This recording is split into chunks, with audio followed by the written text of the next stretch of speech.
Hey everybody, this is Josh McKinney, and I just want to welcome you to episode 118 of the I Suck at Jiu-Jitsu show. Today, we're going to talk about drilling. If there is one thing that I think is interesting, there is you always get opinions about you when you do a podcast, when you do a YouTube channel, when you do whatever, right? Because really, I just give you guys one part of who I am on this podcast. It's the jiu-jitsu side of who I am. I don't really talk a ton in depth about who I am as a person, things that I believe in or that are outside of jiu-jitsu. We talk about business sometimes, so maybe there are two sections of my brain that we use, but it creates these little ideas or these little assumptions about my opinion on certain things. Sometimes they're jiu-jitsu related, sometimes they're not. But one jiu-jitsu related opinion that I hear about myself a lot is that I hate drilling. And I don't think that's true. I think maybe on the podcast, I have not done a good enough job explaining the difference between effectively drilling something and warming up with closed guard arm bars that aren't technical and aren't actual real closed guard arm bar techniques. There's no control of the shoulder. There's no leg underneath the armpit at all. All you're doing is opening up your hips, which for some people could still be good. Some people could open up their hips and use that flexibility, but do it on your own time, right? That is not the most effective use of time. But sometimes drilling can be. Drilling actual moves of jiu-jitsu can be effective use of your time. Can actually probably be the most effective use of your time sometimes. When you understand what drilling is and what its goal is to accomplish. And so that is what we dig into in today's episode. I think you guys will really enjoy that. It's pretty simple to understand why some people hate drilling and why some people love it. And that is why we're going to dig into that today and kind of get not really as much my opinion on how you should drill, but just a lot of ideas on how you could drill. And the most importantly, what the point of drilling is. And so before we dig into that, just a little bit of an announcement on just where we're going to go maybe the next month. So the next month, I really plan on being completely done with my ebook on jiu-jitsu learning. And I've talked to you guys about it a few times on the show, but if you want to kind of have more information leading up to it, you really should jump into my Simplifying Jiu-Jitsu email list, which is only available if you go to simplifyingjujitsu.com and you download my first free ebook, the Simplifying Jiu-Jitsu ebook. And this is an ebook I wrote about 5 essential positions of Brazilian Jiu-Jitsu and kind of just my first ideas on how to train Jiu-Jitsu. I am going to take that ebook down too, so that will no longer be up anymore. So if you don't have it, then it won't be there. I think I'll revise it eventually and then re-release it. But for a long period of time, it is not, for example, I have been writing the How to Learn Jiu-Jitsu ebook for 14 months. And so it may take a long time to revise it. It just takes a while to make sure that content is good and digestible and simple, not just for you guys to understand, but for me to understand. But if you want information on either of those, the only way to do it is go to simplifyingjujitsu.com and check out that free ebook. But leading up to that, I have some interviews planned. And so instead of just going all about these in-depth episodes that I've been doing, that I have gotten more feedback on by far than ever before. Though I have not had a day go by in a month where someone hasn't sent me a message or a comment on a post about my podcast. Just appreciating, especially talking about the last few months, and how much better the podcast has gotten since I've been able to dedicate more time to it. And the only reason I can dedicate more time to it is because you guys support me through simplifyingjujitsu.com. I hope you guys understand that. It's not like I just found time to dedicate to it. It is that you guys are supportive, and it gives me the ability to be able to dedicate more time to helping all of us discover how to learn jiu-jitsu more efficiently and effectively. But I have an interview coming out next week with Cody Kellison. Cody Kellison is a black belt from Southeast Missouri, and he is he's actually become a good buddy of mine. In just these last few months, we taught a nonprofit seminar, and we taught back to back and got to spend a lot of time together in that. And we also last year were two Midwest guys that competed very early in our black belt careers. We competed at a lot of different tournaments and dealt with a lot of the same struggles. And I don't know if I've ever recommended an episode before it came out like I am recommending this one. I absolutely think you should listen to this episode, especially if you struggle with mental health. That's all I'll say about it. But that episode coming out next week is I think it's a very important interview, and I think you guys will really, really, really enjoy it, because not only is it really good content, but Cody's also hilarious, and so it ends up being just a great all-around episode. I think you guys will really like that. And then there should be a few more interviews that come out during the month of March, and then we can go full speed ahead in April and have that ebook out and really start to do some big things. And that's pretty much all I have for you guys on this long intro. Let's go ahead and jump right into the episode today.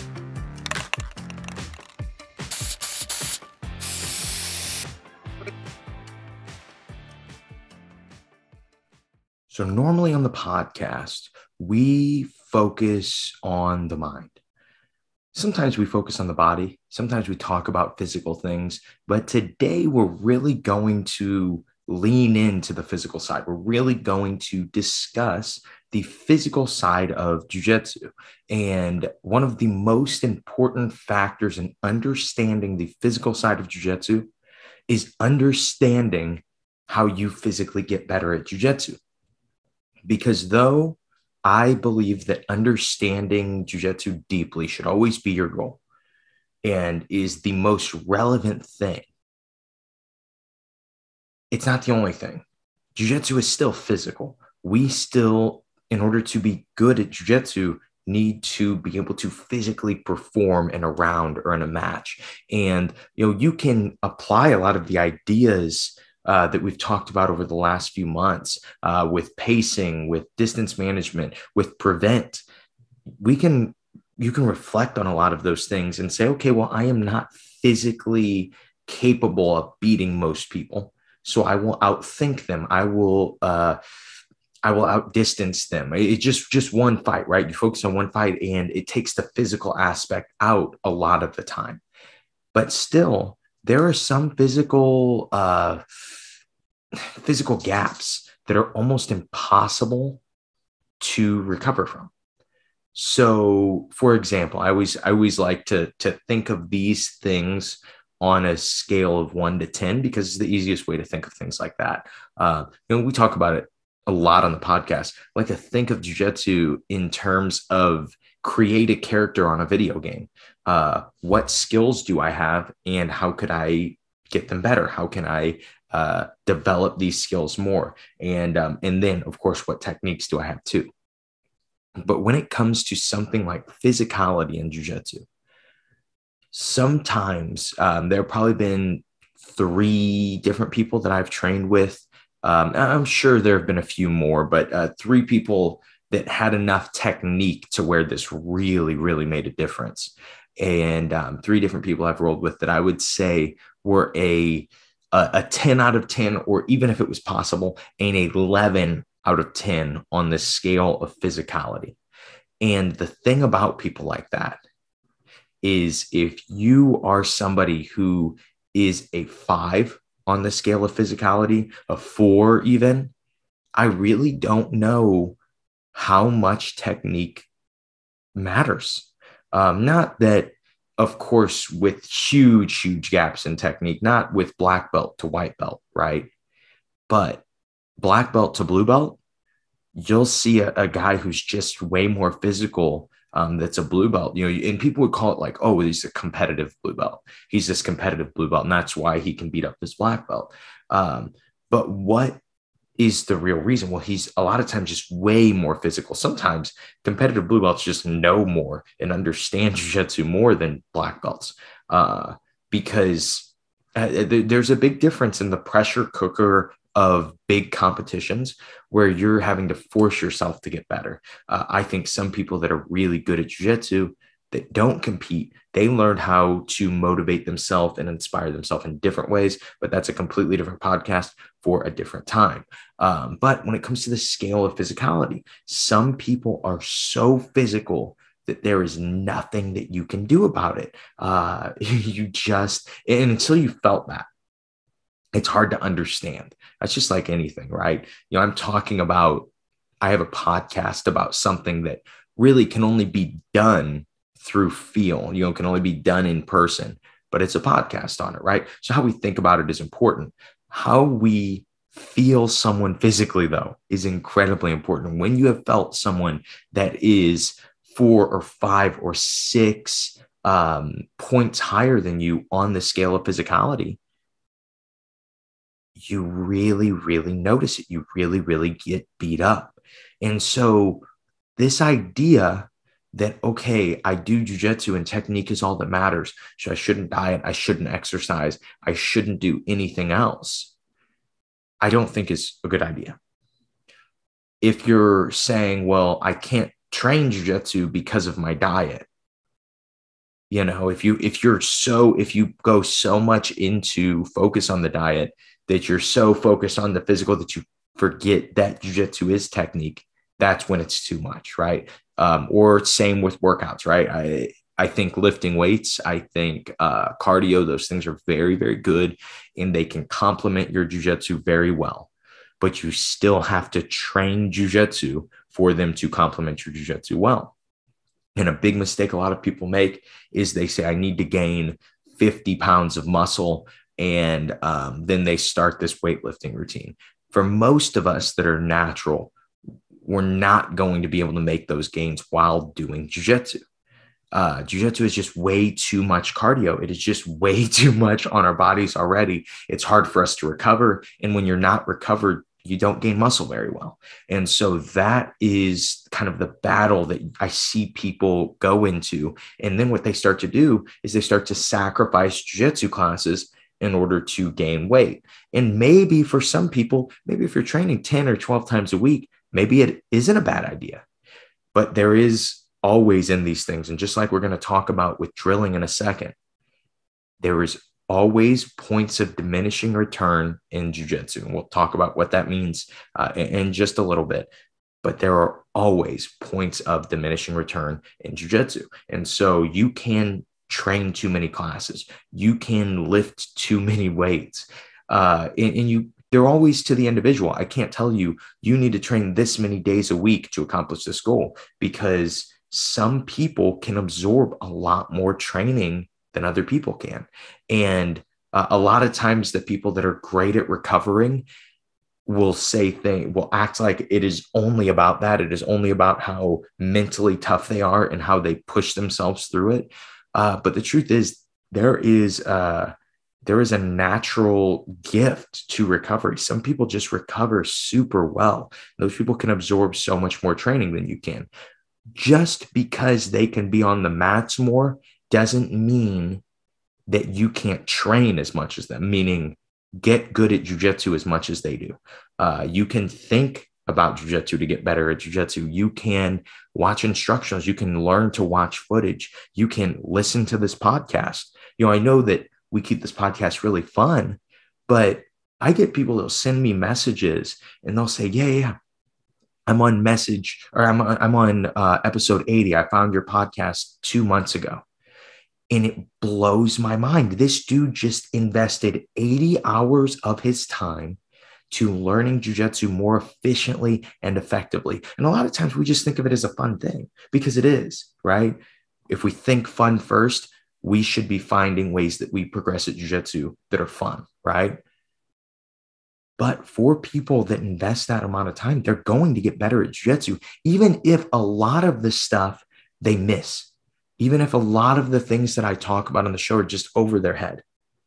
There are going to be a lot of things that I talk about that aren't, or a lot of things that our guests talk about that aren't. And since everybody learns jiu-jitsu differently, everybody can absorb jiu-jitsu differently. All these different guests that we have on, they give you different perspectives. And some say you should train this way. Some say you should drill a ton. Then you hear a video of me saying, yeah, these closed guard armbar warm-ups are the stupidest thing ever, right? And you go, well, does that mean Josh hates drilling? And that's really the reason I wanted to do this episode. We've done a lot of solo episodes over the last 3 months on really, they're kind of on understanding jiu-jitsu. And the reason that I've done these, a lot of them, is just because there's been kind of a transition on what I've been focused on explaining to you guys on the podcast. Cool thing about a podcast is those old episodes just stay up. And so even though the goal is still efficiency and effectiveness, I take a different approach now to efficiency and effectiveness. And these last 3 months, I've really, really been putting a lot of time in on my book. Its working title is How to Train Jiu-Jitsu. It's a little on the nose. I get it. But eventually it'll have a better name. I really hope. I really hope I don't end up with the name of How to Train Jiu-Jitsu on that ebook. I feel like it cheapens what the book is about. And what I've really found is there are kind of like 3 perspectives that people use to learn jiu-jitsu. And one of the most common perspectives is the athlete perspective. The athlete lens of jiu-jitsu is technically how almost everyone trains jiu-jitsu, but it's not how everyone gets better at jiu-jitsu. It's how most people get better at jiu-jitsu, but it's not how everyone does.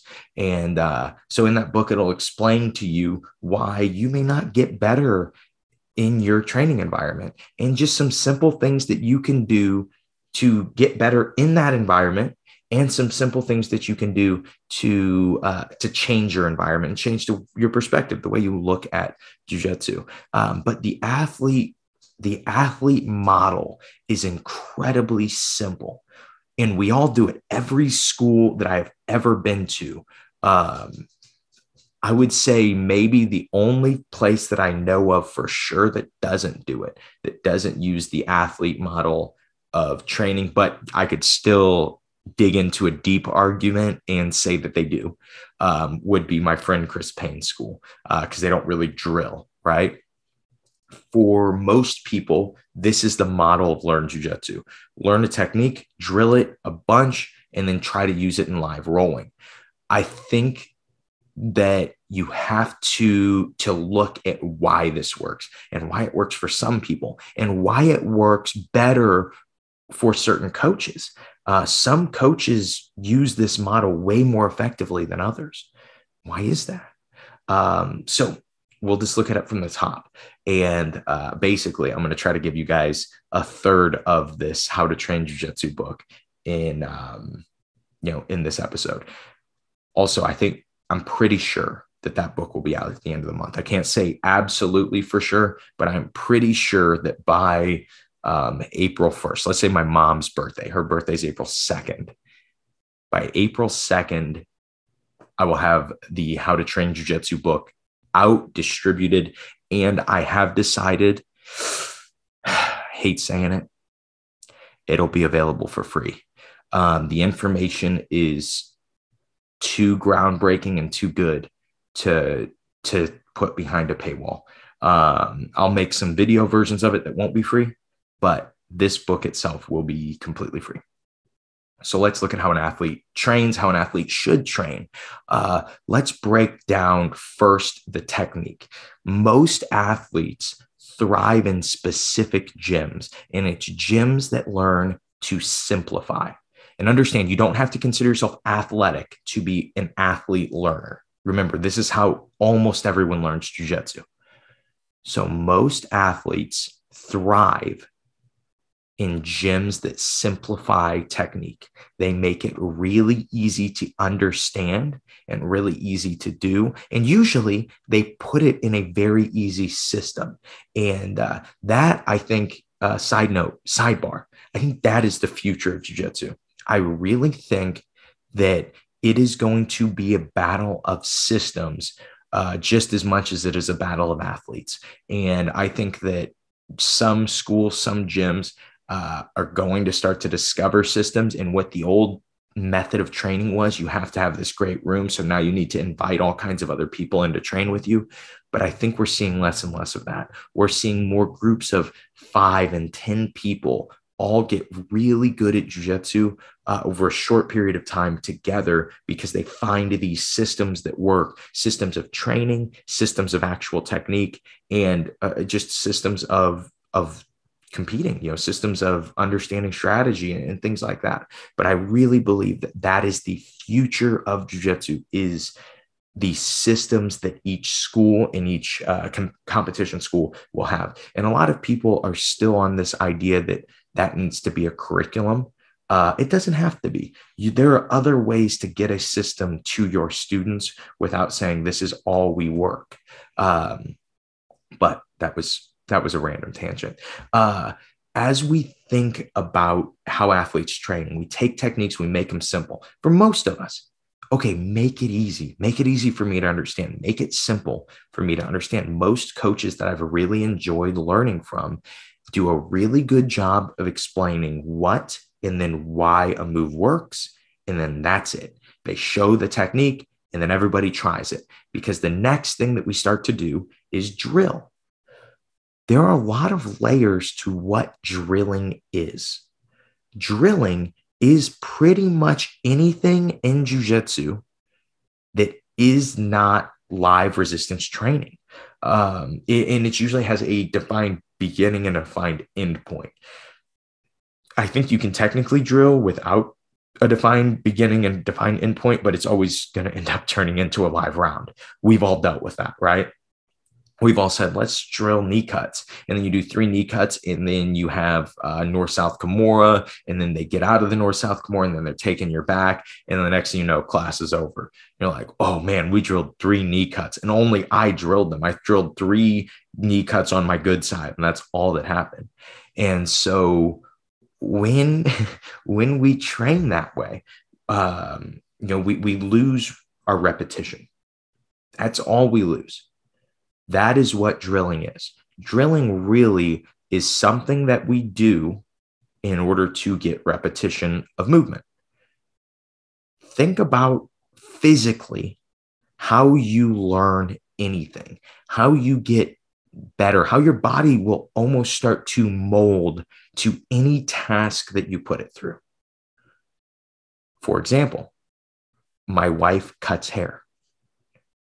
Her wrists, her hands really hurt because one side of her forearm, the side, your gripping side, the side that a lot of us have injured through jiu-jitsu, is really, really strong.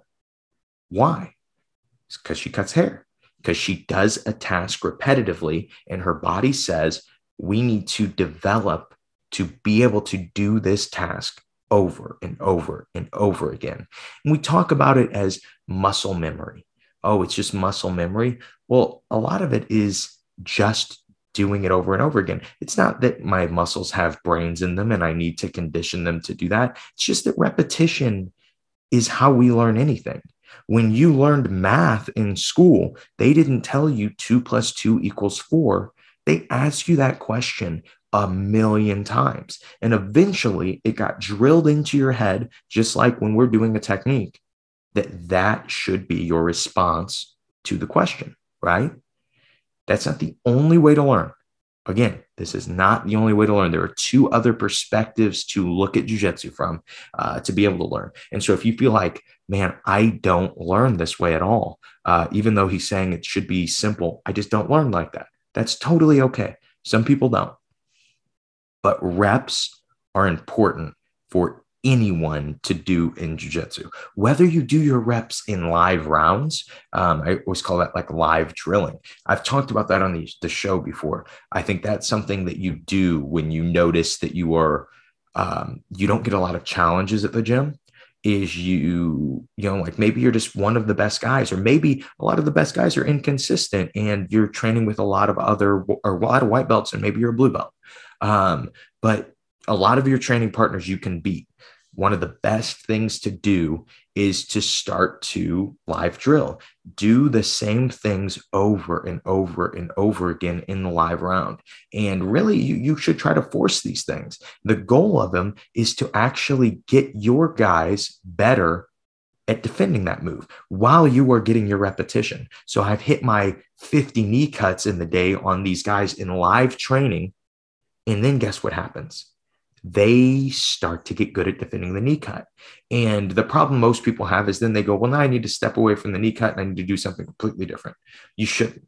You should stay on the knee cut. Then you should say, okay, well, what response do I need? That's when you start to think through it and you start to learn how to beat their defense. And then you go back to hitting your knee cut, and then they're going to come at you with a new defense.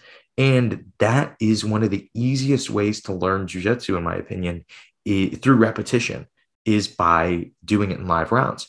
If you aren't very good, if you are worse than everybody that you train with, well, that doesn't make sense. There's no way you're going to go, okay, well, I'm just going to knee cut this black belt while I'm a white belt, and I'm going to knee cut him 50 times this round. That doesn't make sense. That's not going to work very well for you. Most likely you're going to go for it once and you're going to get swept. And now you're playing guard the whole time. That is where deadpan drilling really can be helpful for you to get reps of a move that you couldn't get through your training, through your regular live rounds. Deadpan drilling is when somebody doesn't resist. Basically, I lay there and you just hit the knee cut on me over and over and over and over. Then what we can start doing from there is we can start to turn up the intensity. Maybe resist me 20%. I still get the knee cut every time, but just give me a little bit of hand fighting, a little bit of frames, a little bit of things that I need to change angles on so I can finish my knee cut. Well, now I'm getting repetitions, but I'm starting to get repetitions from all these different small positions in these different, they call them like micro positions in jiu-jitsu, because a knee cut isn't just this one smooth transition from open guard to side control. A knee cut is a lot of steps and a lot of really small positions that if you're good, you can get stuck in and hang out in for 30 seconds if you need to, and then finish your guard pass. It's not this quick transition every time, right? It's just a super smooth, super explosive transition. We have the torpedo knee cut I teach at my school a lot. And it is so hard to stop. It's incredibly quick. It isn't a position. It is one quick movement, right? But most of the time, most of the things that we do are a lot of different small positions. When we start to add a little extra resistance to our drill, then guess what happens? We start to get movement in those small positions. We start to get repetition in those small positions. So again, physically, for the physical side of jiu-jitsu, for the athletic side of jiu-jitsu, repetition is essential. You can get repetition from so many other places, right?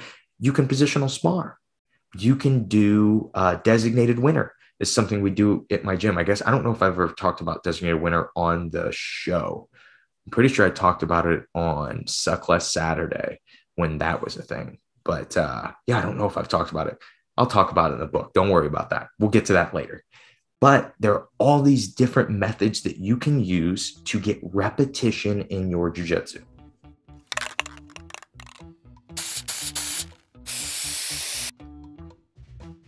Hey guys, Josh here. Just wanted to interrupt the episode and tell you about something really cool that we have going on at simplifyingjujitsu.com for the month of March. So for this month only, we are doing $50 off, which is an insane amount, $50 off of the Simplifying Takedowns the Simplifying Takedowns course that my coach Kyle Watson did. If you guys like my perspective on learning jiu-jitsu, if you like my really bad dad jokes, I learned both of those things from Kyle Watson. I actually started jiu-jitsu under the same coach. I've been under the same coach the entire time. So pretty much everything I know about jiu-jitsu learning, I learned from Kyle teaching me how to learn. And Kyle's approach to takedowns is incredibly simple and easy for people to understand. And I could tell you about Kyle's 76% takedown rate in competition, but I think it's smarter to tell you about the tournament I was at just a few weeks ago, where I watched Kyle's students win from the feet constantly in this competition. They hand fought really well. They knew when to shoot and they knew when to defend. And that is what Kyle does really well, is he takes a big, complex, hard part of jiu-jitsu and makes it really, really easy by creating a system. And his system that he gives you in Simplifying Takedowns is not only super effective, but it is the stuff that I have watched him learn, develop, and use in competition for the last 14 years that I've been training. And so again, that is only available at simplifyingjujitsu.com. And you can use promo code Watson to get $50 off of the price.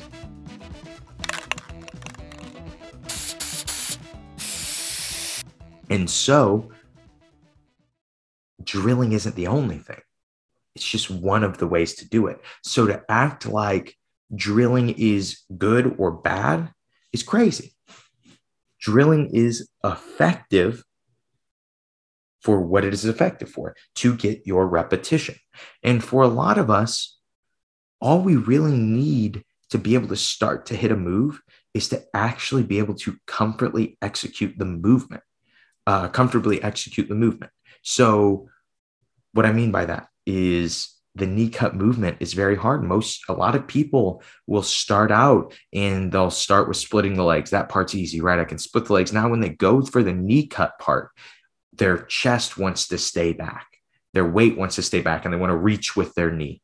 Well, you shouldn't do that. Remember, we're supposed to be chest over chest. That's the only distance in passing that matters. Chest over chest for offensively is the only distance that we can have good offense from. Or chest over nothing. That is also a distance that we can be effective from. But that's, again, I'm really falling off on a lot of tangents today, guys. I'm sorry. I'm just really been working hard on this book. So the crazy is starting to just sneak out of me just a little bit. I usually keep it bottled a lot better. Back to repetition. And so as you start to learn how to do these things physically, well, of course, better understanding is going to continue to help you, right? If I start to learn about, okay, well, I'm drilling these knee cuts and they're not feeling effective, I'm noticing the knee shields getting in easily, then I tell you about, oh, well, you should have gone chest over chest. Your weight is way too far back. You need to lean head down, head forward as you're digging your underhook and get chest over chest. Well, those reps weren't wasted, were they? Well, maybe they were, because without the right movement, you're drilling something that doesn't work, right? That is why a little bit of resistance in your drills, maybe even if you just drill 10, 15 reps, and then you say, start to give me 10, 20% resistance. That is one of the more ideal scenarios than just deadpan drilling. If you ever drill with someone who wrestles, they always drill with resistance. They will tell you 10%, 30%, 40%. They just call it all drilling, right? What we have all these different weird names from, and a lot of schools don't do. A lot of us just do deadpan drilling. We have exploration drilling. I've talked about that. I know I definitely didn't talk about that on this podcast. That was on Suckless Saturday. But there are all these different ways to drill. There are all these different ways to get that repetition. And I bet you there will be more. I bet you, as people start to discover this, as people start to understand that learning is not just this rigid thing in jiu-jitsu, that people learn differently. And some people get their repetitions better through different situations. I think that there's going to be all kinds of different ways to get repetitions. I think people are going to come up with different ideas on what reps matter and what reps don't. But until then, we just have to be on the train where we understand that drilling is important because it accomplishes a goal that we need to get better at jiu-jitsu, and that is repetition. Anyone in the world will tell you, I am better my 100th time hitting a move than I am the first time. It's not beginner's luck in jiu-jitsu, right? Maybe you may catch something for the first time in jiu-jitsu, but you're always going to be better at catching it after the 100th time. That is what drilling accomplishes. So that begs the question, could you not drill and get good at jiu-jitsu? Absolutely. You can't not have repetition and get good at jiu-jitsu, though. Nobody I've ever been around doesn't have some form of repetition in their training, whether positional sparring, whether live drilling, whether trying to hit the same thing over and over again in live rounds, whether deadpan drilling or percentage drilling, having the person start to drill at 40% or 10% or 50%.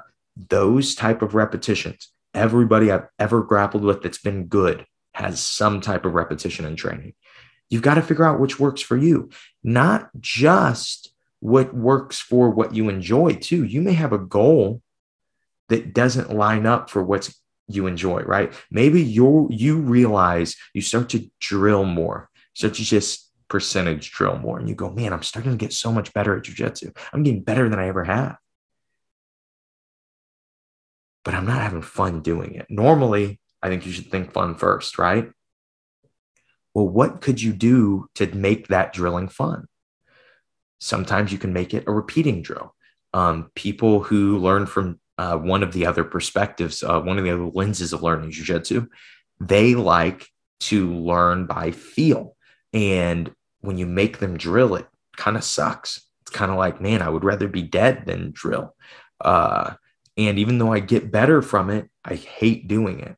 Well, they can flex their creative muscles by creating some repeating drills, a drill where it's not just a knee cut. Maybe it starts in closed guard and you break, you posture, you open the closed guard, you start to stand, you knee cut, and then maybe they turn away and then you take their back and then you go to choke them and then they fall off the side, they get to bottom mount, and then they escape into closed guard. And guess what? Now you're in closed guard again. You need to open it up, break the closed guard, knee cut, get to side control, take the back, lose the back, end up in mount, control mount, they escape. And now you are in closed guard again, right? You're both getting work here. He's getting his escape work. He's getting his defensive work. And you could switch top to bottom. You could also create ones.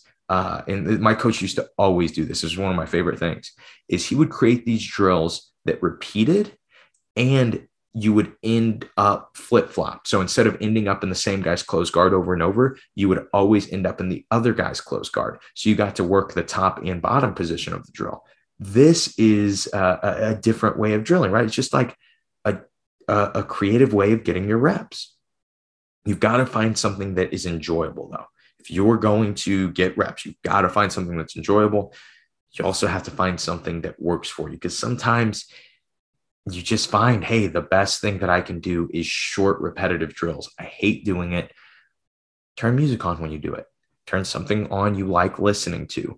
Make it a fun thing. Drill with somebody you really like to drill with. Drink a cup of coffee before. Do something before it that puts you in the right state of mind, that gets you ready to put in your reps and get your drills. I just think that is a big thing that is tough about training jiu-jitsu, is figuring out that you have to train on your own sometimes. You have to get better on your own. A lot of the times you just have to be intentional. So now let's think about what is the point of diminishing return when it comes to drilling? Because you hear the idea of 10,000 reps. The first time I heard that idea was a guy named Clay French. He was a good MMA fighter. He trained at the Hit Squad when I first started training jiu-jitsu as the gym I started at. And it was an MMA school, but it had a jiu-jitsu program. And Clay was one of the only guys that would come to open mat when the gym started. The gym was always, it was in a really bad area, and it wasn't, just never attended like you would think that it would have been for how awesome a facility it was. But in that area, during that time, new gym, there really weren't a lot of people training. But I had the bug. I loved it. I didn't care that my jiu-jitsu team was 6 of us and a coach. It didn't bother me at all. All I wanted to do was train. Well, my dad and I would go in on Saturday mornings for open mat, and it would be he and I, and then Clay French. And Clay had wrestled his whole life, was a super, super tough MMA fighter. And he was always just super helpful to me. And he would sit down with me and we would drill stuff all the time. And I remember him showing me how to shoot a double leg. First time that anyone had ever shown me, and how to take your penetration step, how to shoot your double leg. And he says, okay, now drill that 10,000 times. And I went, oh, shoot, that's a lot of times. But he was serious. He was like, that's how I got good at this. I did it a lot of times over and over. And, you think about that. If you are 45 and I tell you that same advice, okay, so you want to get better at wrestling, drill your shot 10,000 times. And you drill your shot 10,000 times. Physically speaking, how do you think you're going to be doing after that? Let's say you did it over the course of 2 months, which is a ton, but it is doable. People can do that. What would happen? What do you think would happen? You're going to be sore. You're going to be beat up. You might even have a knee injury because of it. So there's a point with drilling that can be hard on our bodies. There is a point with just excessive training. But where is that point? Well, it's different for everybody. Everybody needs to train differently. Everybody needs to understand that we don't learn the same way. And some of us learn a little bit like an athlete does. Some of us learn like the other 2 lenses that we're going to look through in the Learning Jiu-Jitsu ebook. But repetition is important. You just have to figure out how many reps you need. And you need to figure out where you like to get those reps. And so one of the biggest things that I think matters in jiu-jitsu, and I think it is maybe, let's say, not the most important thing, but one of the least done things in jiu-jitsu that I see when it comes to black belts, when it comes to coaches especially, is the ability to pivot.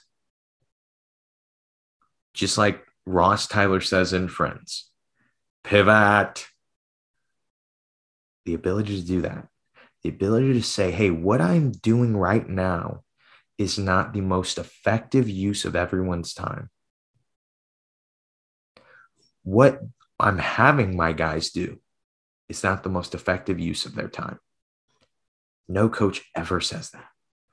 They never do. It's always known we're going to keep it the way that we did because this is how I learned. That rigidness, that inability to pivot, I think it keeps jiu-jitsu stuck. You've got to be able to pivot. If you are going to coach, if you are going to be someone's guide to learning jiu-jitsu, you have to be able to say, hey, we could get repetition better this way. But we need repetition. Even though it's not the most fun part of jiu-jitsu for most people, for some people it is. Some people love the repetition of drilling. Some people hate it. some people, this whole idea of drilling has sounded like a nightmare to them. Hopefully, I've explained to you guys enough that that's okay. Some people don't like to drill. Some people are just better at learning a different way. But I do think that if you want to be good at jiu-jitsu, you have to train as an athlete. That doesn't have to be all of your training. We talk about training with inspiration. We talk about training with just watching instructionals, watching tape, talk about all these different ways of training. But one thing that seems to always matter, I've seen people get better that don't understand concepts. I've seen people get better that don't analyze things well. I've seen people get better that don't feel jiu-jitsu very well. One thing that those people always have in common is that they repeat things. They do things a lot. I've never seen anyone get better that was random with their training and never had a repetition, that it didn't matter where you were starting from, they were going to try a different guard pass on you. Never seen anybody ever get good doing that in jiu-jitsu. It always has to do with repetition. And I think that's pretty much all, man. I think that is all I have for you guys today. I hope you guys liked this part, these ideas on repetition.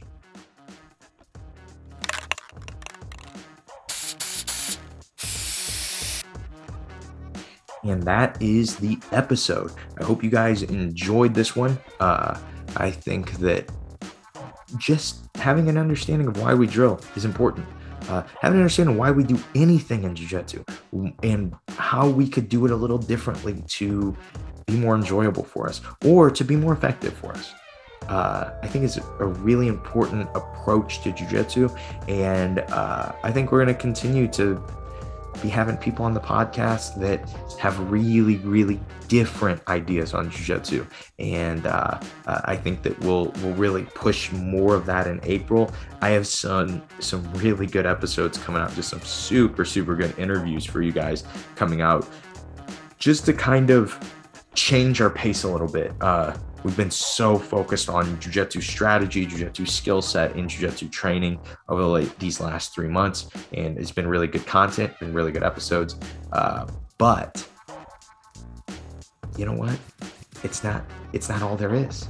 Jiu-jitsu is a lot of different things for a lot of different people. And so I want to make sure that we have some interviews for people that are really getting into branding for jiu-jitsu, and have some interviews for people who still are struggling with the competition mindset. I feel like that's something that I have gotten to focus on the least amount on the podcast, is the mindset of competitors and some just different strategies to getting better and to warming up and to prepping for a tournament.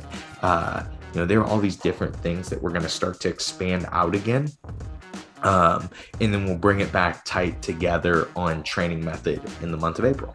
And so I will see you guys on the next one. Thank you guys for checking out the episode, checking out the show. Make sure, if you are interested in the episode coming out with Cody Kellison next week, that you have some sort of notification letting you know that I post a new episode, whether on YouTube, Spotify, Apple Music, whatever you listen on. Make sure that you have notifications on when I post a new episode, because some of the content that's going to be coming at you is going to be so good. That's all I have for you guys. Hope you guys have a great rest of your day. Hope you guys check out the podcast next week. And I hope today's episode helps you suck just a little bit less at jiu-jitsu. Have a great day, guys.